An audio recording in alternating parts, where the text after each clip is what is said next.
Welcome back to Keep Up channel. Duchess of Kent dead at 92, Glamorous Yorkshire lass married the late Queen's cousin and famously comforted Jana Novotna at Wimbledon. The Duchess of Kent has died at the age of 92, Buckingham Palace has announced today. One of the most glamorous royals of her generation, she was also admired for her determination to forge her own path and lifelong dedication to charity work. The Duchess was also an elegant fixture at Wimbledon and captured the hearts of the nation when she consoled Czech star Jana Novotna as she broke down in tears on centre court after losing to reigning champion Steffi Graf in 1993. She died at Kensington Palace on Thursday night, surrounded by members of her family. The Duchess is survived by Prince Edward, Duke of Kent, and their 3 children. Her sad passing was announced on social media by the royal family's official Twitter account. The King, who is at Balmoral, was informed immediately. It is with deep sorrow that Buckingham Palace announces the death of Her Royal Highness the Duchess of Kent, the statement said. Her Royal Highness passed away peacefully last night at Kensington Palace, surrounded by her family. The King and Queen and all members of the royal family joined the Duke of Kent, his children and grandchildren in mourning their loss and remembering fondly the Duchess's lifelong devotion to all the organizations with which she was associated, her passion for music and her empathy for young people. In 1992 she famously converted to Catholicism, and is expected to have a Catholic funeral. The Duchess, who has been unwell for some time, died at Wren House, her marital home in Kensington Palace, surrounded by close family late on Thursday evening.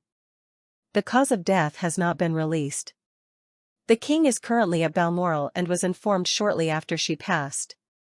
Other members of the royal family have also been informed. Buckingham Palace said that any visits by the family to pay their respects in person would remain private. The King has approved that royal mourning should take place until and including the day of the Duchess's funeral, which is expected to be in a week's time. During this time members of the royal family and staff will wear clothing which pays appropriate tribute during this period. Those in livery, the royal muse and troops on public duties will wear black armbands. It is unlikely there will be any national mourning period as the Duchess had not been a working royal since 2002, although it is expected there will be those who wish to pay tribute. Royal engagements are likely to continue, although households will consider the format and tone of engagements during this period. The royal website will also reflect the announcement of the Duchess's death, her life and service. An online book of condolence will also be available in the coming days. Details of her funeral will be announced in the coming days, although it is likely to be a Catholic service since the Duchess had converted to the religion.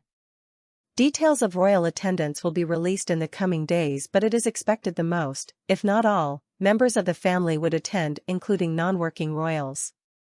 This is likely to include the Duke of York. Prince Harry will also, notably, be in the UK next week. The Duchess gave up full-time royal duties and her HRH title to pursue a life away from the spotlight in 2002.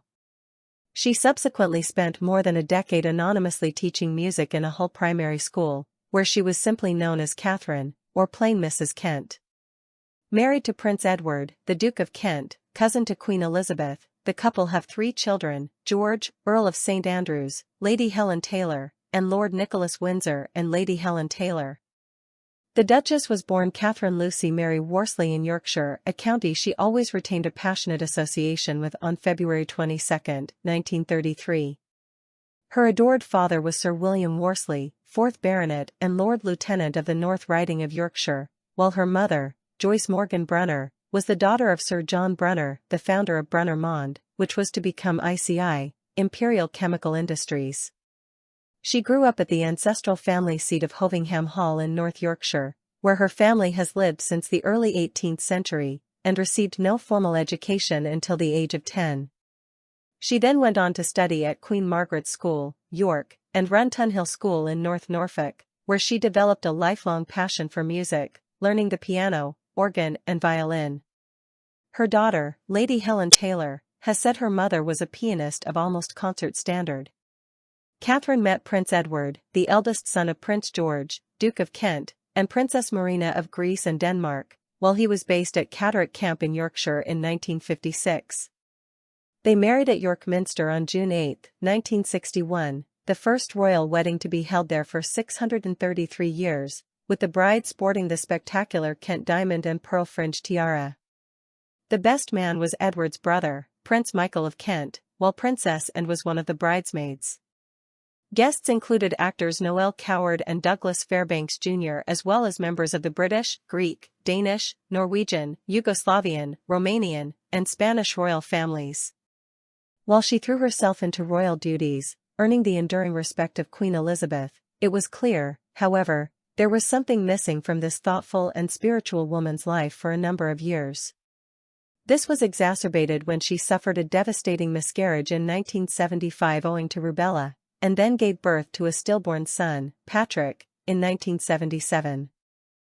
This loss sent her into a severe depression, which saw her hospitalized for nervous strain in 1978, something she bravely spoke about publicly later. "It had the most devastating effect on me," she said later. "I had no idea how devastating such a thing could be to any woman. It has made me extremely understanding of others who suffer a stillbirth."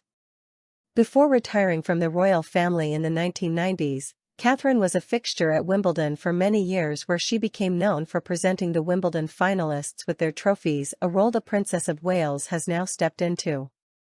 In 1993, the Duchess famously showed her compassionate side when she comforted an emotional Jana Novotna on the court as she burst into tears after losing out to Steffi Graf.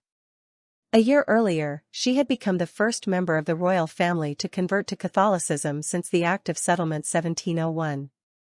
Since her husband the Duke of Kent did not convert, he remained in the line of succession. "I do love guidelines, and the Catholic Church offers you guidelines. I have always wanted that in my life. I like to know what's expected of me. I like being told, you shall go to church on Sunday, and if you don't you're in for it," she told the BBC. 10 years later she asked the late Queen for permission to give up royal duties and her HRH title, a request the monarch sympathetically agreed to. The Duchess explained that there was nothing that I felt I wanted to hide away from. It was just something that happened in my life. I was always, I wouldn't say proud of it, but I was glad I did it. I was supported through it as well. The Queen said, "Yes, go and do it," so I did. Remarkably, she took a position as a music teacher in Wansbeck Primary School in Kingston upon Hull, and also gave piano lessons in a rented studio flat near her official residence at Kensington Palace. Talking about her career as a music teacher, she said, "Teaching the children is very satisfying. It's a privilege. To me it's one of the most exciting jobs anyone can do." The Duchess also served as president of the Royal Northern College of Music, and was the director of National Foundation for Youth Music from 1999 to 2007, as well as attending occasional large-scale royal family functions over the years. In 2004 she set up the charity Future Talent, which gives music support, instruments, and classes to underprivileged children between the ages of 6 and 18. From small beginnings, they now support 100 musical children.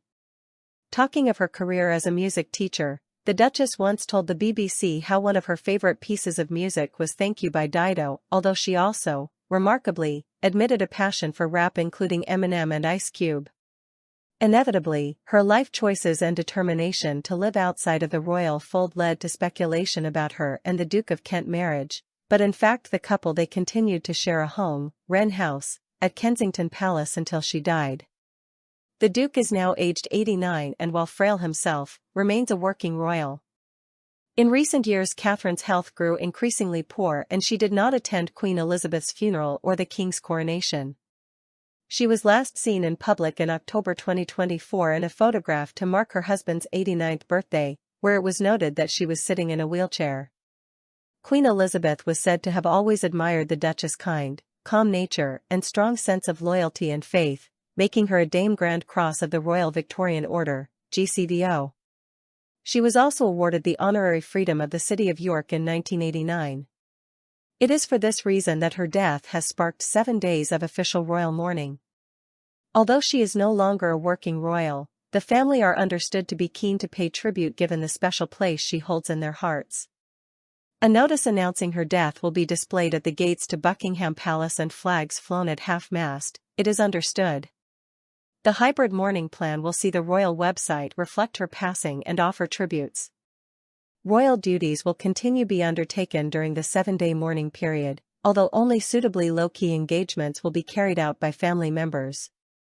A full royal family turnout is expected at her funeral, details of which are yet to be announced. Appropriate arrangements being made for that, although the event itself will be private. Source: dailymail.co.uk. Please like, share and subscribe. Thank you for watching.